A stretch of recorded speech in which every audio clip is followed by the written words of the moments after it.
Welcome to the Tech Egg. Don't get scrambled. Enjoy the video. You begin by confirming prerequisites so fixes work. Check Windows Update to ensure no pending installs and note your build. Once done, verify the wallpaper file is a supported format and not corrupted. Right-click and open it to confirm. Make sure to disable any third-party wallpaper managers and turn off desktop sync in settings so they won't override changes. Now that interference is removed, you're ready for the first actionable steps to restore the wallpaper rendering.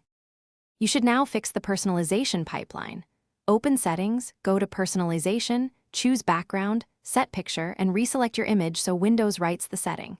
If the image still shows black, switch temporarily to a default Windows theme then back, because theme resources can block wallpaper rendering. Next, restart Windows Explorer or rebuild the icon cache to refresh Shell UI.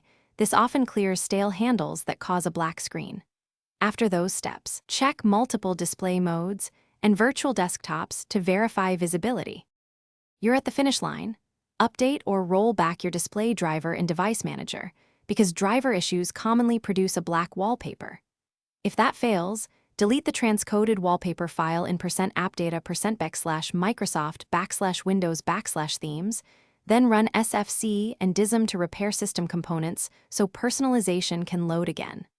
Finally, if settings remain stuck, create a new user profile to test for profile corruption, and only then consider a system restore.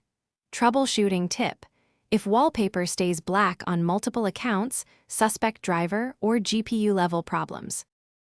Thanks for watching. Consider subscribing if I helped unscramble your problems.